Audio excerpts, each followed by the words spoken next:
I'll do a quick introduction for myself. My name is Matt. I'm the director of marketing here at MonkeyPod. We're a software platform for nonprofits, and we're very happy to have Satyam here giving us some tips on fundraising. So, Satyam, go right ahead. Thank you. Hi, everybody. If you are just joining us, please look at the prompt on your screen and let us know, what organization you're coming from and, what your level of grassroots fundraising is. We have some friends with 2s and 3s, and I love that because this is a conversation, it's a community building, and we're going to talk about community building. So the things that you have done are going to be part of this conversation. So I would love for you to keep the chats going so that people can learn from each other the whole time. Okay, but let's get started. Matt, let's go to the next one. So we're talking about grassroots fundraising, and grassroots fundraising, in another word, is just people power. We use people to get to the money that we need to fuel the mission that gets people power. So we're going to keep doing that. And that little photo at the bottom, that's me. Putting on my silly queer representation hat for another fundraiser that I was a part of, which is Move for Grady. And I was from Atlanta. And so it's a big healthcare system in Georgia. Let's go to the next one. So I want to talk a little bit about who I am.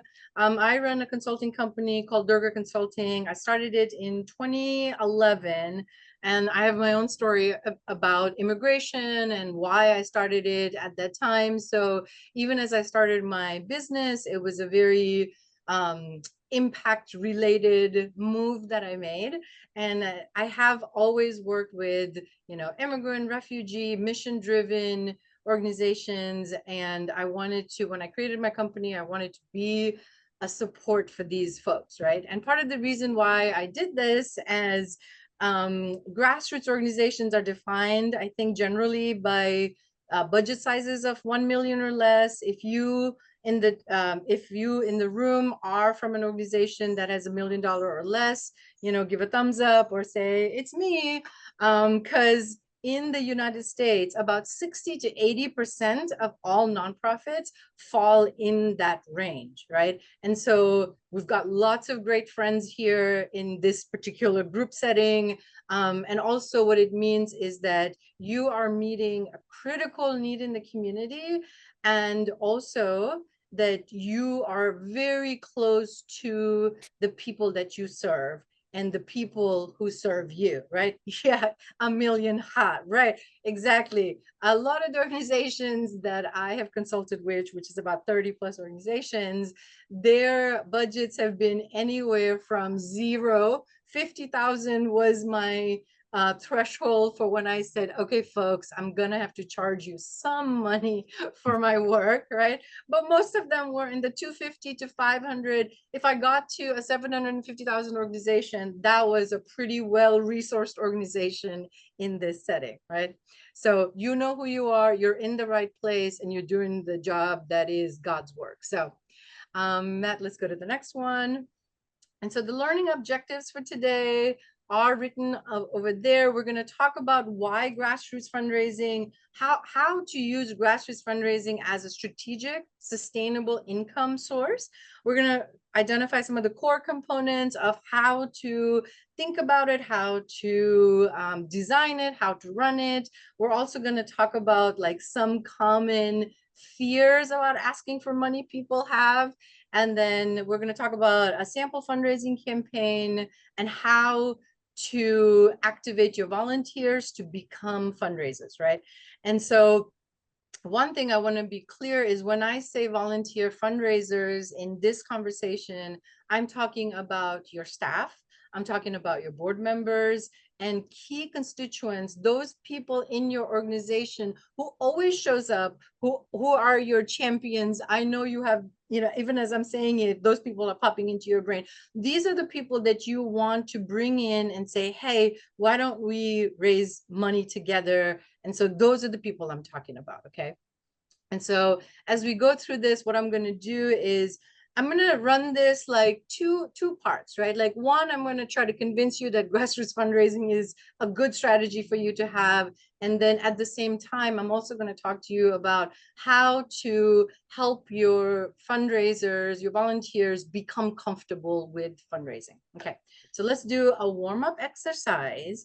What you see on the left-hand side is a rating, right? So you tell me if you agree with these statements fully, if you're like, yeah, but, or yes, and then if you haven't had this experience, rate it as 3, okay? So let's go with the first one. Volunteers are our biggest asset. So give me in the chat 1, 2, or 3, and let's talk about it for just a sec, yep? Awesome, awesome, okay. Yes. And so, Matt, let's see the stat on that. So they are our biggest asset because this is coming from data, right? That 60.7 million people in the US formally volunteered. And the difference between the formal and the informal one is that formally is like when they did the survey and said, did you volunteer with a nonprofit? If they said yes, that's the formal definition for it, right? And the informal piece, where 51% of US adults informally volunteered, is when you ask them, did you volunteer with an organization? They said no. But then when you said, did you help your neighbor out with food when they were food insecure? Did you participate in a walkathon? Did you do these things? Like, did you buy Dunkin' Donuts, not Dunkin' Donuts, Krispy Kreme fundraising donuts? They're like, yeah. Did you buy Girl Scout cookies? Yes, right? So these are people who informally volunteered, participated in fundraising, right? So the next one is grassroots fundraising can be a stable and sustainable source of income. So tell me what you think about it. 1, 2, or 3. I love it. Perfect. Perfect. I love that there's no 3. So this you're making my job really easy. Thank you, Oh, and James. just like that. I do see James and Ingrid on that. So let me try and convince you throughout the process. Okay. So the data on this says, okay, so in 2023, 557.16 billion. And I am stressing the 16.16 also because that's in billions. That's a lot of money, right? That was donated. This is the total money that was donated in 2023.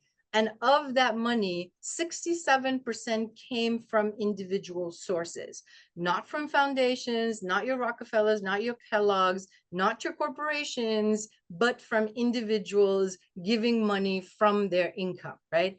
And then the second stat over here, which is the 2024 data, also supports this and pushes it further to say, when you looked at the same data in 2024, there was an 8.2% increase in the amount of money people gave, right? And so people are generous and they are giving generously within their means, okay? So let's go to the third one. People who are most affected by this issue are the most generous people. What do you think about this statement?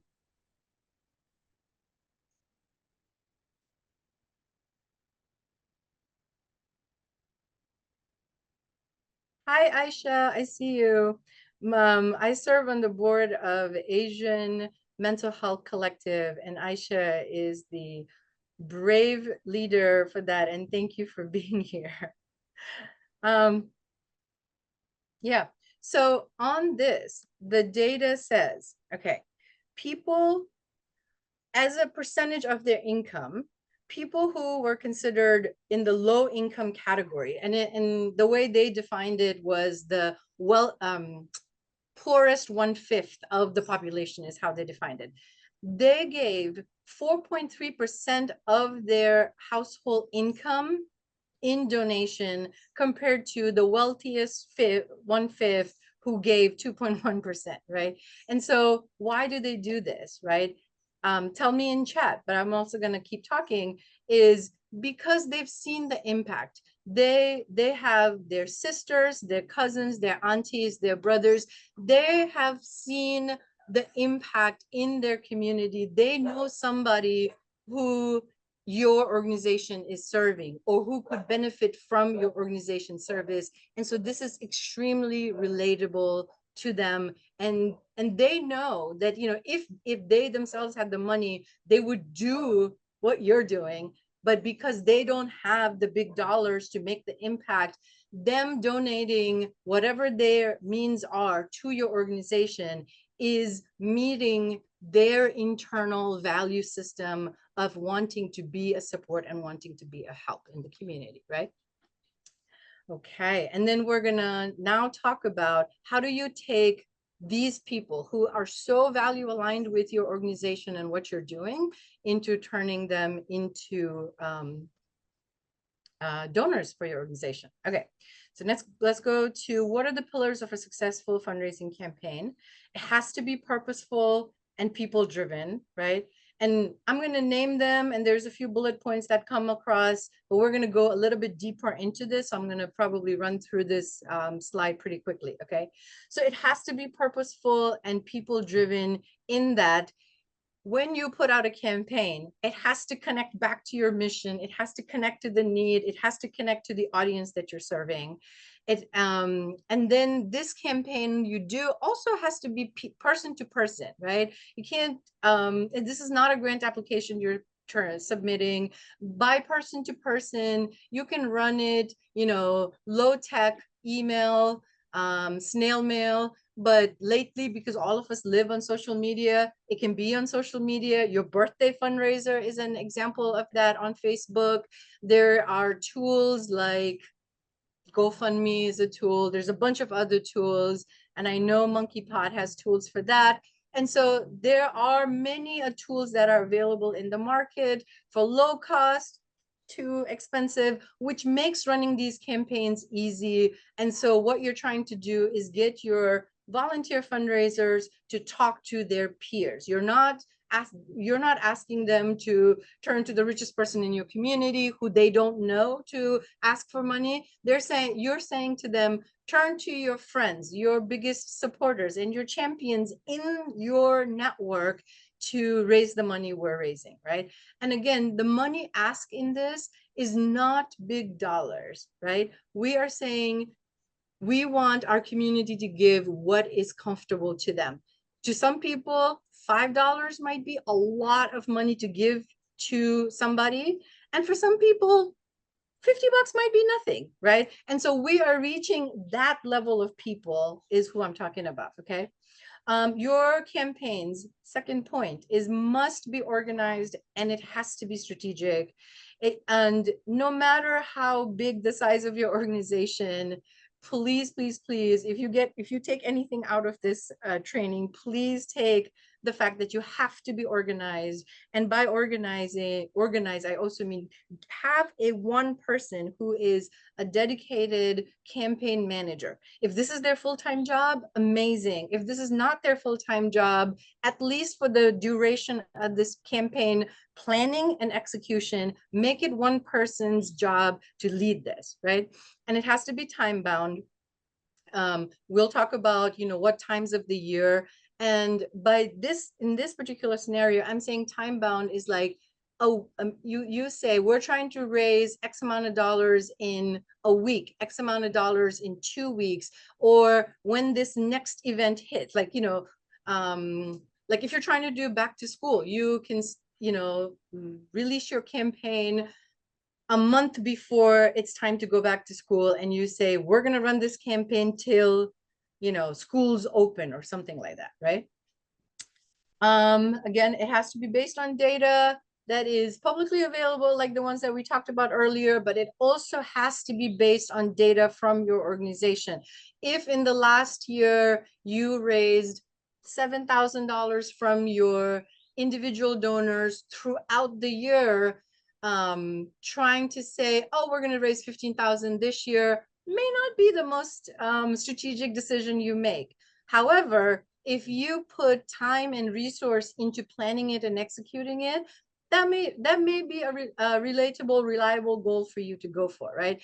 And so again, I want you to know where you are and build on it step at a time.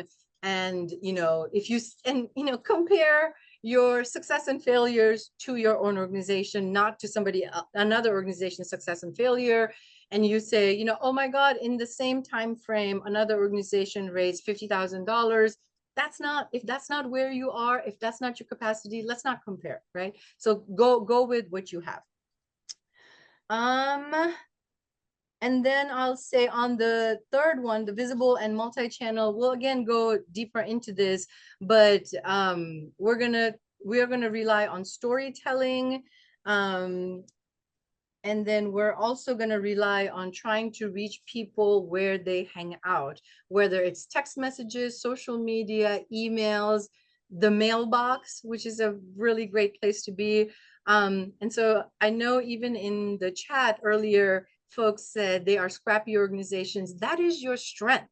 That is your strength. Let's rely on that strength and let's build on that. Okay. All right. Let's go a little bit deeper into the pillar one, which we said purposeful and people driven. Okay. We talked about people close to the issues are most generous. And why are they generous? Because they can see the impact. And why will they give is because somebody they know asked them, right? If you never ask, they will never give, right? So the first thing about fundraising is you have to open your mouth and say, hey, I am raising money for this, that, or the other.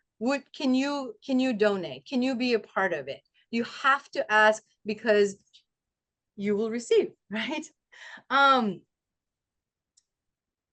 Yes. Let's go to the second one.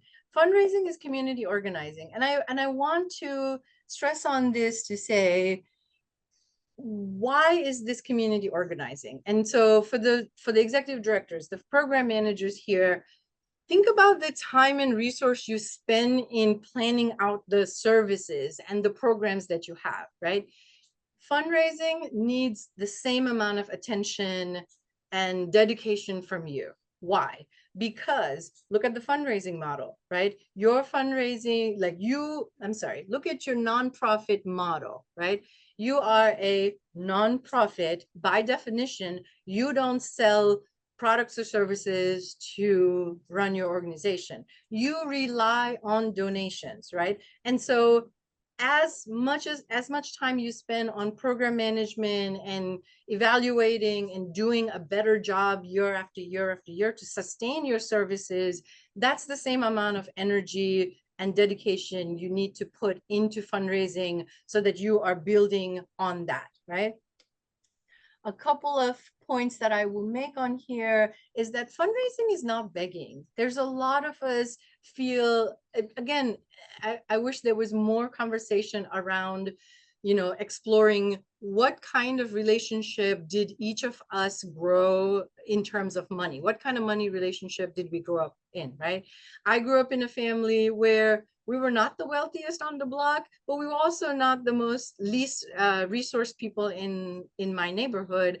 We had enough, but my mom, because of her growing up in a war-torn place and having experienced displacement and rebuilding, blah, blah, blah, she acted like we didn't have enough. And so I grew up thinking I never had enough money. And so that influences a lot of how I see my relationship with money, my relationship with people with money, right? And then we also have this, ultra wealthy people in this country right now who are just throwing money at the most stupidest of things, right? And we think that those are our donors. When we think about donors, we think the Jeff Bezos of this world and Mackenzie Scotts of this world. We're not talking about those people.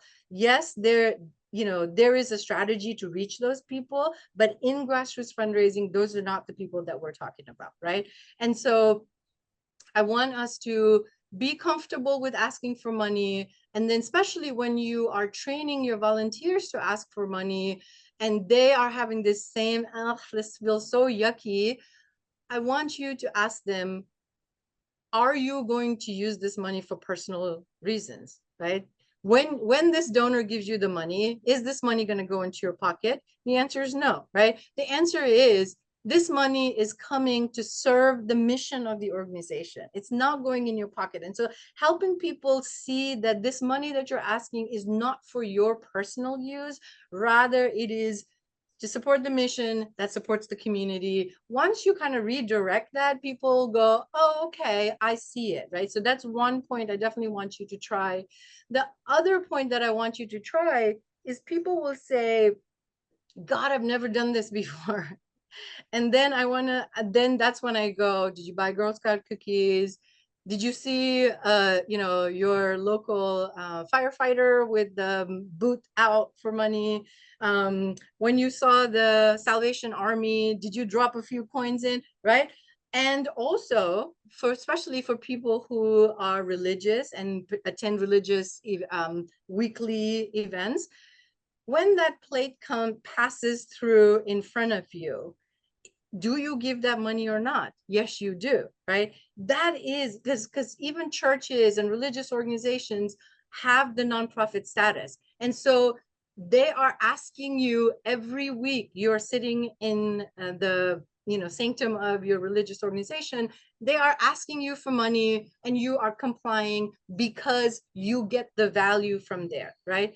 And then the other reason why it also works is because a plate, your neighbor who was sitting next to you passed, put their money in and they pass the plate on to you, right? So now there is also a built-in peer pressure to contribute, because you can't be the only person who doesn't give, right? And so these are strategies that people have used, and there are good reasons behind it. And so whatever things that we're talking about in terms of strategies, this is not the first time your volunteers or your donors have experienced this. They have been asked multiple times from multiple different ways, okay?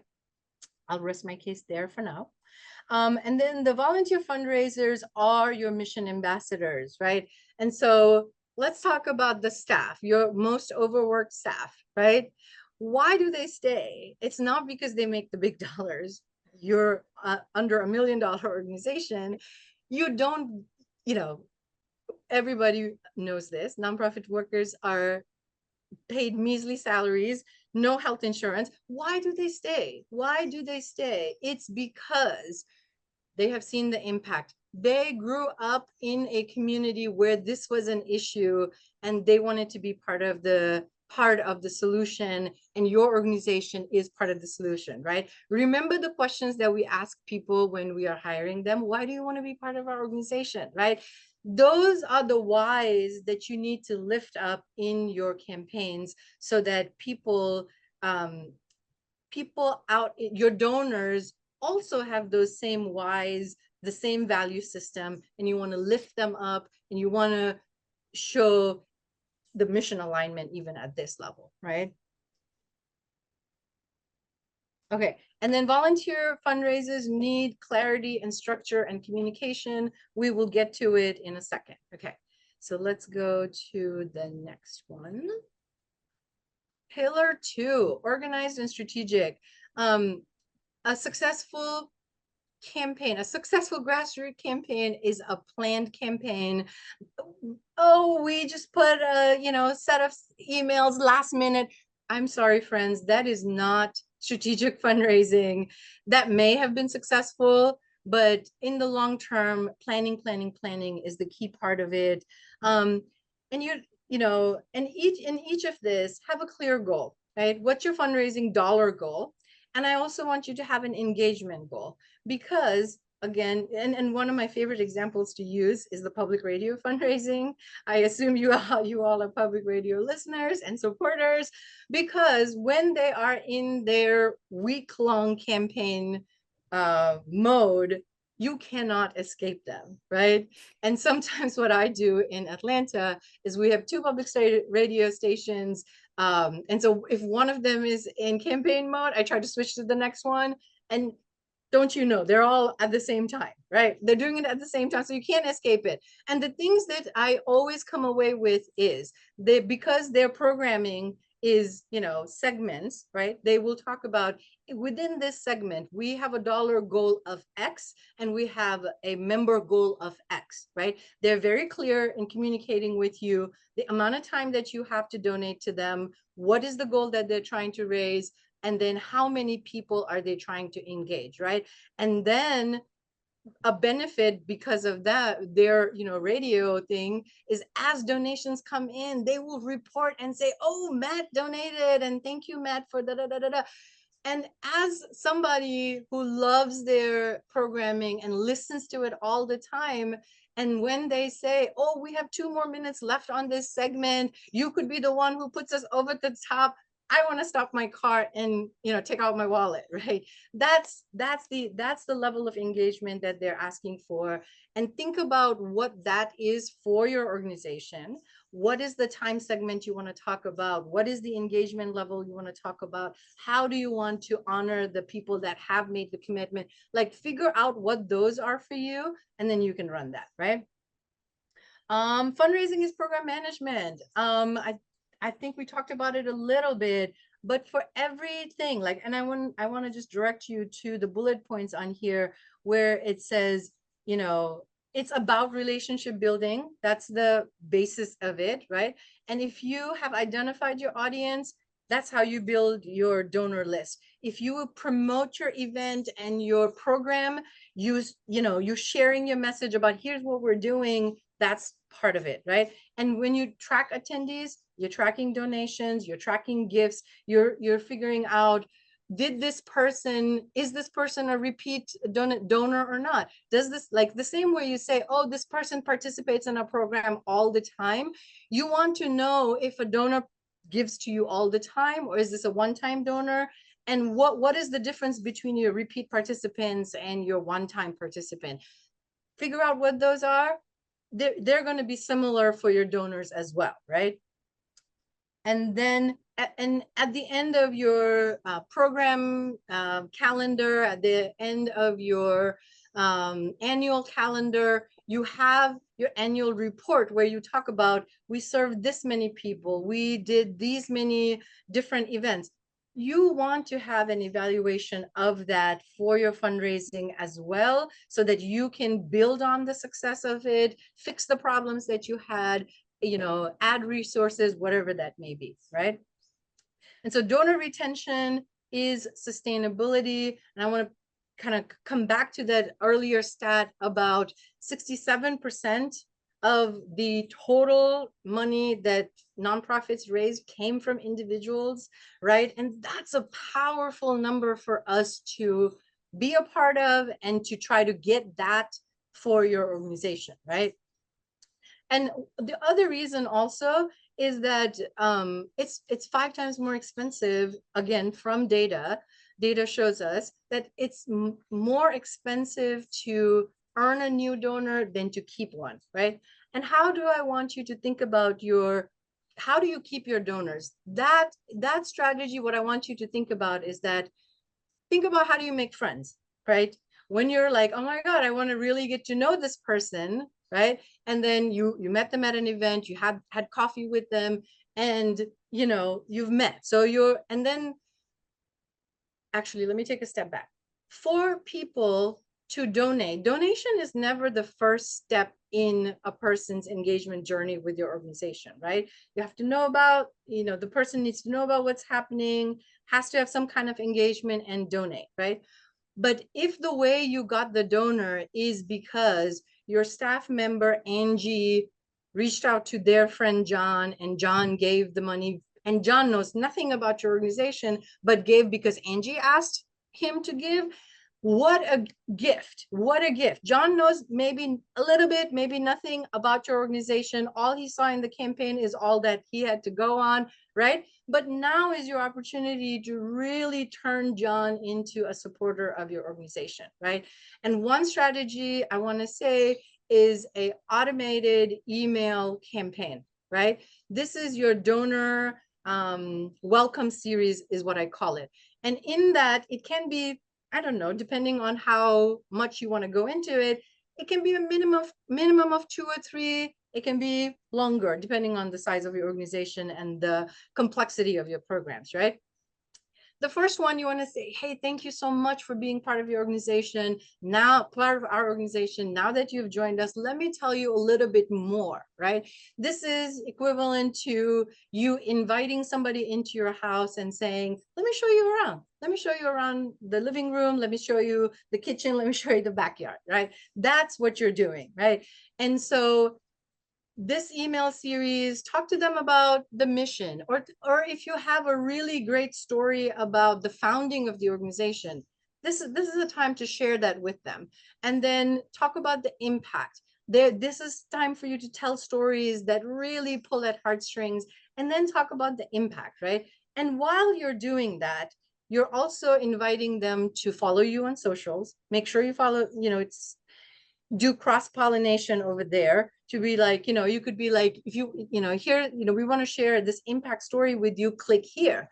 When they click, take them to your Instagram, right? And then at the end of the video, say like, share, and follow, right? Like everybody knows this. So that kind of like, drip feeding folks to engage with you, right?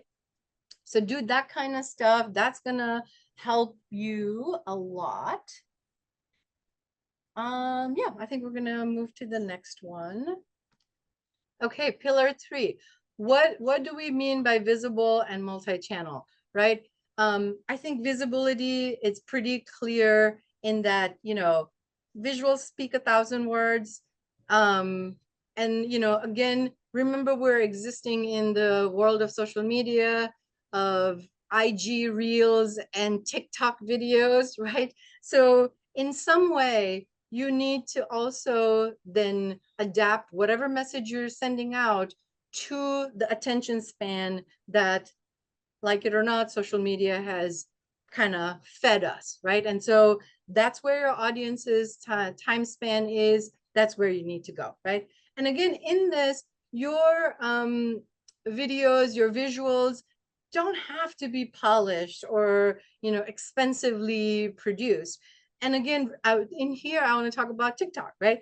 In TikTok, people sit with the camera in front of their faces. They are moving their camera around while trying to show what they're doing.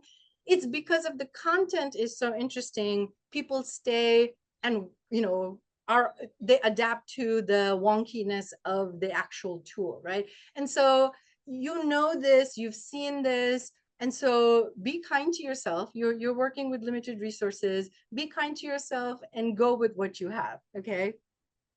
And then while you are in the campaign stages and in the multi-channel, and in here I'm thinking about email, newsletters, and social media, in that, I want you to also bring your donors along in that campaign. So let's say for your opening salvo, you said, we're trying to raise $5,000 to, I don't know, buy 100 book packs to get our kids ready to go to school this coming school year, okay? And so you've told them how much money you're trying to raise, the number of things that you're trying to do, okay? So your next email, which comes maybe a week later, you could say, hey, we're 25% to our goal, right? And so that allows the people who had maybe seen your campaign and maybe not had paid attention to it to be like, oh, wait, what's happening here? Now you are kind of taking them on a journey, right? And then, in your donor engagement campaigns, there might have been comments people have made about, I love what your organization does. Put that back into your campaign and say, this is what our volunteers are saying about it. This is how a client was impacted by this, right? And so even in the campaign, like, don't, I think as nonprofit workers, we're like, oh my God, we're only always asking for money. And it feels very repetitive and it feels very extractive for us, right? It feels that way because we live in this world, right? Your donors are not living in your world, right? They have their own lives. They have their own jobs. They have their own many, many, many things that are going on. And so you are a flash that comes in their email, a flash they might see on their social media, and a letter that might show up in their mailbox, right? And so even though as the organizer on this side, you might feel like, oh my God, I'm saying the same thing over and over again. This feels so horrible. Please know that your donors are not feeling that, right? And then there is data that says somebody needs to see your campaign, somebody needs to see you ask them at least 7 times before they will give it, right? Give you the donation that you're looking for. So keep these statistics and keep these like metrics in mind as you are going through. And then again, if you don't have a CRM, that is completely okay. Matt, can we go to the third point? If you don't have a CRM, that's totally okay. Spreadsheets are my best friends, right? I can do so many things. And then I don't know about you guys, but even when I do have a CRM, when I need to manipulate the data, I still bring it down to my spreadsheet and work on it anyway, right? And so if you know your spreadsheets, if you are good with it, that's go with it. You don't need that, right? And then if you don't have a communication teams or communication support, one strategy that I've used and it has been successful is recycling your old social media posts, right? And so what I want you to think about is go back and say, you know, in the last year, what were some posts that you did that really engaged people, right? And so that gives you an idea about the kinds of posts that you want to do to bring more engagement. But more importantly, if you repost that, what happens is your audiences who hadn't seen that before will see it. But second, if somebody, a new person likes it or comments on it, then the algorithm gods will tell them, hey, remember that post that you engaged with? Somebody else engaged with that post, right? And so that's your trick where you can repost it and say, you know, Throwback Thursday hashtag, or, you know, put a topper on that, you know, put your message on that, but repost it. And that can be your engagement, right? Oh, and then this used to be common is something that I hear from folks that, you know, I've worked with all the time. And that's my pet peeve. So I want to share my pet peeve is when I ask people, hey, have you tried this strategy? And they say, yeah, we used to. And my next question to them is, then why did you stop? Right. And if the answer is, here's an assessment we did, organizationally, it didn't fit, and you give me good reasons that are based on facts, love it. We don't have to do this again, right? It didn't work out for you. But if you said to me, well, we had the staff member who was really great about it, or we had a volunteer who did it, but now we don't have that person, and therefore we don't do it. Oof, that is not okay. That is not an okay answer. And I say that, and I'll share an example with you, a couple of examples, okay? One is I used to work for this organization called Refugee Women's Network, and I did communications and fundraising for them. And one of the things that I did when I came on was did a consistent newsletter. And that newsletter was called Moving Mountains, right? Like it's a saying. And so I would do it. And when I started it, I really didn't have content to go, like organizations content to go on that. But what I did is I followed similar organizations and I reposted their stuff, right? Like recycled their stuff and added whatever was my organization's information in there. So in essence, what I ended up doing was, you know what I'm trying to say? Like I kind of became a collector and a resourcer of information that was important to the community that I was sharing, right? So they may not have followed the other refugee serving organization in another place, or may not have followed the national news about it, but I was the one who was kind of curating it for them, right? And so that was helpful. And sure enough, I go for community meetings and, people would say, hey, so what's going on at your organization? When is the next Moving Mountains coming out, right? That is the biggest, feedback that I can get for for this because it became consistent enough that people remembered the name, right? And so that to a communication person is gold, right? Another example I have is I was talking to somebody about an organization and they said, oh, this X organization, I really used to love this event that they used to do. I used to go there, I engage with people, blah, blah, blah, blah, blah. And then I don't know why they just stopped doing this. And so I didn't have a way to participate in the things that brought joy to me from that event. And so then I replaced that with something else, right?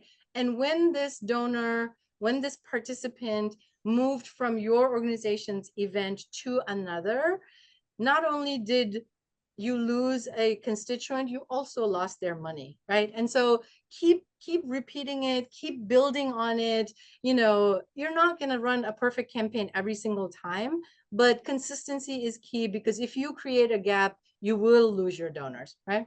All right, let's go to the toolkit. Here we're going to talk about campaign timeline strategies and how to activate your volunteers.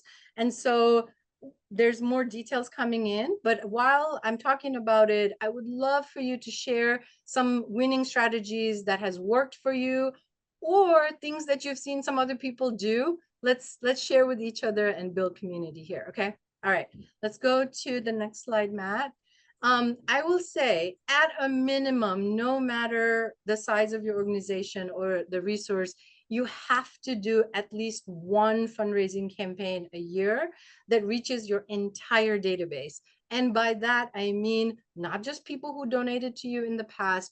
These are your donors, your volunteers, your community partners, your participants. Send it to everybody that your organization has interacted with.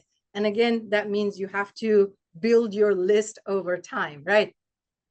And then at a minimum, start sometime in October, because your campaign has to, the active part of your campaign has to be from Thanksgiving to the end of the year, right? That's your campaign window. So take the time you need pre-Thanksgiving to plan this. And I'll come to Thanksgiving in a second, but Giving Tuesday, right? How many, give me in the chat, how many of you are like, ugh, about Giving Tuesday? I'll tell you personally, I am as well, because my attitude is donors don't see giving the same way as a Black Friday event, right? They're not getting anything out of it. They're not getting the benefit of the sale, fire sale that's going on. So that's an ick for me as well. That's not how it's done. And so it feels so counterintuitive to how we are set up as an organization, right? But again, we live in a corporate capitalist world. And what has happened over time is there is so much public awareness about what Giving Tuesday is, right? And so you have this free marketing that's available for you at this time of the year. And also your donors have been trained to see this as one day that you can give. It's messed up. I agree with you. It's messed up. But please participate. And what has also happened is, there are national platforms. I think like Give Big is a national platform that runs these giving campaigns. And if you're an organization that doesn't have a online giving platform, that's a good way for you to participate, right? And the other thing that has also happened is these platforms, these organizers are creating competition even within that, right? And so they're like, here's the power hour, here's the women and girls hour, here's the arts hour, right? And so they are creating these things. And so just go with it, participate if you have the capacity for it. And then the other thing I'll say is, outside of the national ones, there are state-based and local-based also Giving Tuesday campaigns that have started, right? I'm in Georgia. We have something called the Georgia Gives campaign. Colorado has a really great campaign that I have supported somebody in. And so what that means is that if you participate in your local campaigns, the donors that are in your community that were not familiar with you, that you were not familiar with, this is an opportunity for you to meet your donors. So just go with it, go with it. Okay, what else do I want to say here?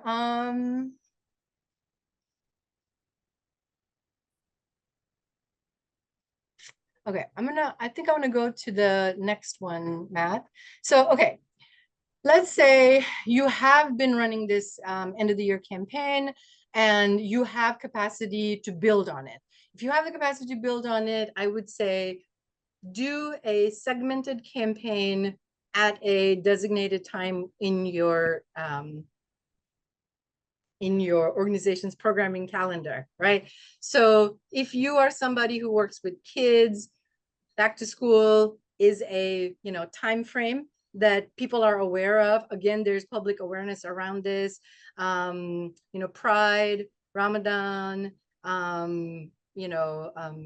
am I trying to say? Coat drives, like these are different times of the year, right? And if that's the constituents you serve, use that time. Like if you're an environment organization, Earth Day, that's built in for you, right? And so create a campaign, create a segmented campaign to try to get an additional gift from somebody. Maybe that's one strategy that you can have, right?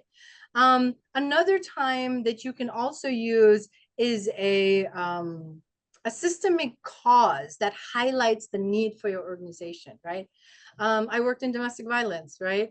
And Super Bowl, you wouldn't think about it, but right around Super Bowl, the crisis line got a lot of calls, right? There's reasons behind it, right? But our experience was that. And so we created campaigns to raise awareness about what was happening, but then B, as part of the raising awareness campaign, we asked for donations and we said, here's how you can support, right? And so do some things like that. And I want to at this moment talk about have a quote unquote culture of gratitude at your organization. And I want you to kind of think through, how do you want to show gratitude to these people who show up for you, right? And again, if you're thinking in your programmatic brain, you have ways to show gratitude to clients and constituents and participants that show up and participate in your organization, right? Have the similar kind of plan, right? If you are using online fundraising tools, there's an auto-generated email that always goes out to the donor. And as a system administrator, as a program administrator for this, you also get that same notification, right? When you get that notification, hit forward, take the email that's already in that in the content space, put it up in your to, and say, thank you, Aisha, for supporting us. So now they have a system generated, which everybody knows that it's system generated, but now they also got a personalized thank you from you. And it literally took you 2 minutes to do it, but it told the donor that A, you were paying attention, and no matter the size of the gift, that you were grateful for it, right? And so that builds the, grows the heart one size big. So you want to keep growing that size bigger, heart bigger and bigger, right? And then, okay, let's also stop and talk about my snail mail campaign. I love snail mail campaigns because, right, what it allows me to do is it allows me to bypass all the electronic social media, blah, blah, blah noise, and put a piece of paper in my donor's hand like no other web-based system can do for me, right? Because every day, no matter who you are, you're checking your mailbox. And as you're checking your mailbox, like bill, mailer, promotion, I don't want it. And you see a letter that you don't quite recognize who it's from. And then here's the pro tip. if you handwrite that envelope, that's like, holy shit, like who handwrites a letter envelope anymore? And so there you've cut through the noise and you've got their attention. Chances are they will open it and look at it, right? Chances are they're going to look through, and in the letter, make sure your pictures and your letters read out, so that even if they're just scanning it, they can get the gist of it. And if it's a beautifully written email letter, they might take a longer time, but you can't rely on that, right? So make sure that when they scan, they get the gist of it. And then if you have a little bit of resource to spend money on, please do a keepsake. And one of my favorite keepsakes is a magnet, right? It could be a universal message that is, again, mission aligned, right? If you're a mental health organization, something about breathe, right? That could be a message, and have a little bit of small logo that's strategically placed.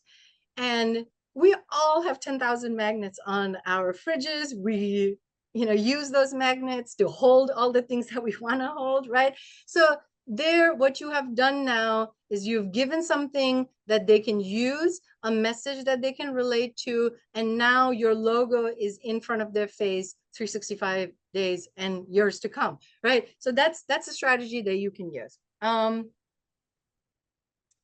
Let's see. Oh, a lot of times people will not ask for mailing addresses because it takes time for people to do it. And, actually, let me step back.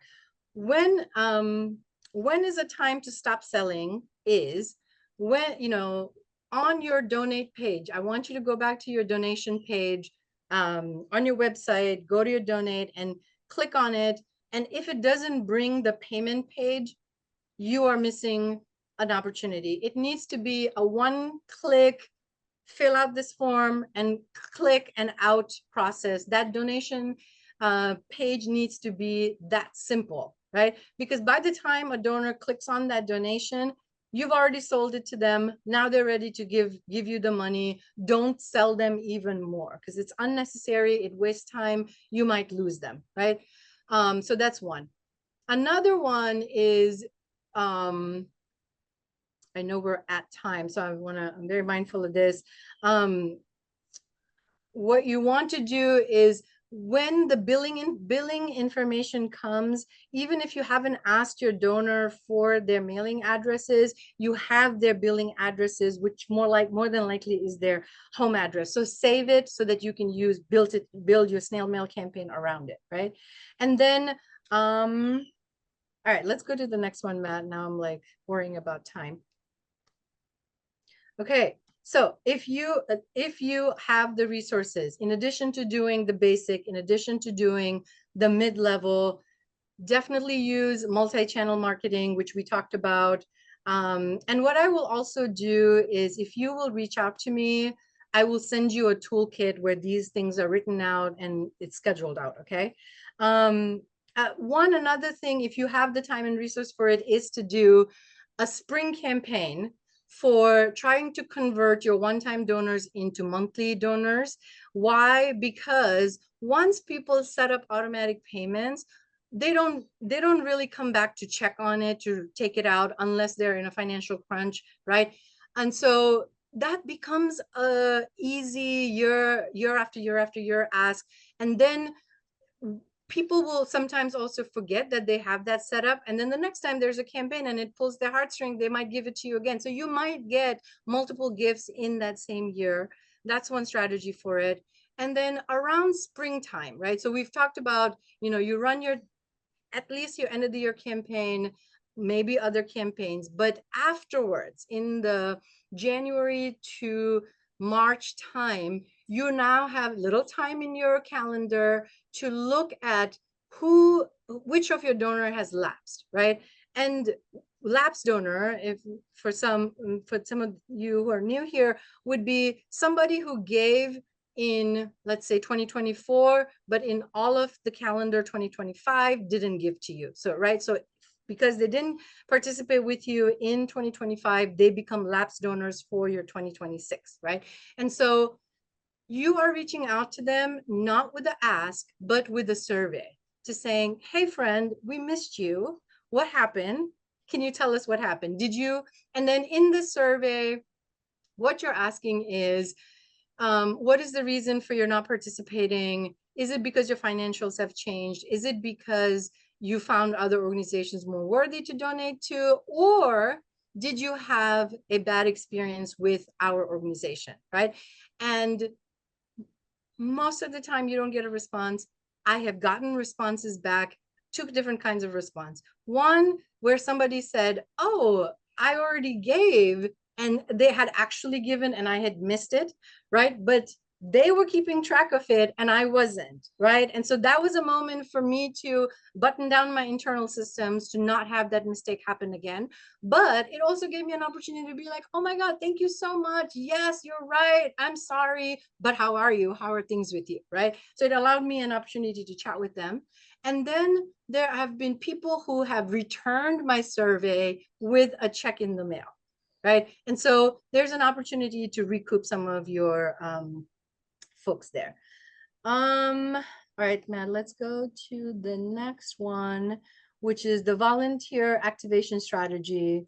A couple of key things I'll say here is help them get over the ick of it, communicate very consistently, have draft messages ready so that they can use it. And when you have draft messages ready, what happens is that then your donor is speaking and using the words and the language that are your branded language that you want everybody to use, right? And so their messages seem polished, but also you're ensuring that the message that they're carrying out is the message that you want carried out, right? So that piece.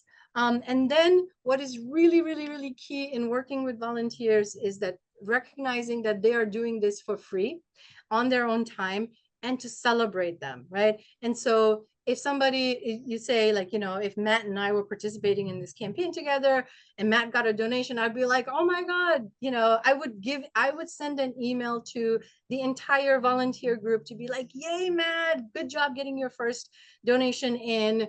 And then I'm also tracking Matt's income versus their goal, right? And so then I'm saying, Matt is 70% to your goal, and here are some tips and tricks you can do to get to the next level, right? And then for those volunteers who have a sluggish campaign, you want to communicate with them privately and say, folks, what's going on? How can I help you? Here are some other tips and tricks people have tried, and to keep them encouraged. And when they are like, oh my God, this is my personal failure, you say, this is not your personal failure. Please stay with it, right? And so those are some things. And again, I will send you a toolkit where I talk about this in more detail. Matt, let's go to the next one. I want to take a moment to thank MonkeyPod for partnering with me and doing this. And if you are not familiar with MonkeyPod, I want to tell you why I like it. This is an extremely simple and intuitive CRM to use, and then all the things that we talked about, right? Like email marketing, person to person, all of those things come standard. The other thing that I like about MonkeyPod is they have these like email, these tools that come standard, but some of your favorite tools like Jotform or Eventbrite that you might have been familiar using, it also integrates with them and brings that data over into this database. So then you get to see a fuller picture of who is connecting with you, how, right? And then my one final point about MonkeyPod is that they are a community partner in this work, because I don't know if you're familiar, they have created a grants program for organizations in this space. I encourage you to go to their website to look at it and find out more about it. And what that tells me about MonkeyPod is that they are not just a software company, they are in this for the community, right? And so anyway, thank you, MonkeyPod, for hosting us. Let's go to the final slide. Thank you, community, for being here. Thank you for everything you do every single day. Our communities wouldn't be the same without you.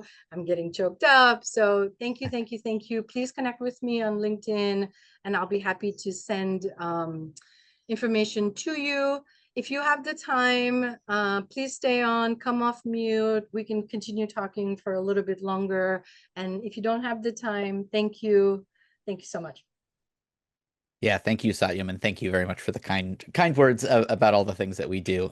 Yes, I will say if anybody is looking to, sort of level up from spreadsheets or looking for just ways to automate a lot of the busy work that go along with these fundraising campaigns, I'd love to talk more. So definitely feel free to reach out or check out our website. We will take questions for a few minutes here if folks have the time. I did see one come in through the chat. Claudia had a great question about recurring donations on any sort of tips or strategies for getting people set up for a $5 or $10 a month donation. Satyam, any thoughts about how to solicit those recurring donations as opposed to one-time donations? Um, I think one of the ways that I've seen it be successful is kind of telling your donors what that money does, right? And to say, $5 means a meal for a family or something like that. And then to say, if I can have you commit to a monthly $5, then at least you will be supporting one family consistently, and kind of like laying out the crumbs for people to see about what the difference between one time and long term is, right? Yeah. Yeah, one of the things I've heard recently too is identifying your donors that have made like a one-time donation of $100 and then Yeah. reaching out to them to say, "Hey, would you consider a $10 a month donation instead?" That's a little bit more money in your pocket, but it also might be it's a way to re-engage them and say, "Hey, you can support our mission throughout the year." That might be a good way to sort of re-engage some of your Giving Tuesday donors or end of year campaign donors too. Yeah. So that's another thing to maybe keep in mind. Yeah. And then, a lot of the and I'm not sure about whether MonkeyPod does this or not, but there's a lot of upsell that happens as people are checking out, right? Like when people don't, click it, you always have the option of one time or monthly or quarterly, right? And as people are checking out in a lot of systems, they will ask you, do you want an upsell, right? And that's again, there is science behind it, there's psychology behind it for why people do that. If you turn that on and maybe do an A/B testing and see, how it lands with your donors, I would recommend turning it on and seeing what the result of that is. Great, wonderful tips. Any other questions before we wrap up today? I do see a question. Lon, I think, had said about, that they also love snail mail, but finding a good address to use is a problem. Mm, Um, okay, so there is a provider called NCOA, National Change of Address Registry. NCOA is the database, right? And so what you can do as the early part of your campaign is take your entire list of addresses you have, send it to them. It costs you very little money. It's not even in the 100. It's within the $40-$50 range, depending on, like, I think I remember sending out 2,000 lines of data and paying $40 for it, right? So it's cheap. So they will check it. And they pulled their data from the USPS change of address database. And so that's one way to clean up your database. Another one, here's some place where your volunteers and interns can do in the January through March, hopefully slow time of the year, is that get a subscription to whitepages.com. It's also cheap. And I do that all the time. I go in and look up addresses, and that's another way I have been able to land my letters in the right hands. awesome. Great tips, Satyam. Any other questions or anything like that before we wrap up today, folks? Great. Well, thank you all for the extra time here and for joining us for the full hour. It was wonderful to meet all of you and chat with you all. Like I said, we will be sending out the recording and the slides. So if there's anything that you want to return to, feel free to. And I know Satyam and I would both love to chat more. If you have any additional questions or want to talk more about how we can support the amazing work that you all are doing. Thank you all again for the time today, and we hope to see you in another one of these very soon. Take care, everybody. Bye, everyone.